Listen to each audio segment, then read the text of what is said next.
Hi, this is Andy Kohl with TEC, the Elevator Consultants. We're going to look at a gearless machine that has a commutator problem.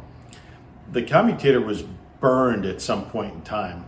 So as it spins and as the machine spins and the brushes are on the commutator, you can hear the clicking of it.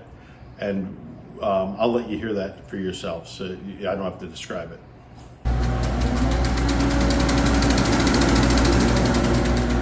And as you can hear it, that's a sure telltale sign that you have a commutator problem.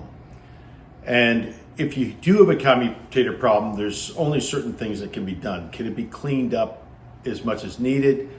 As you can see on this elevator, the burn marks are pretty deep. You can actually see the scorch marks on the commutator right in front of you.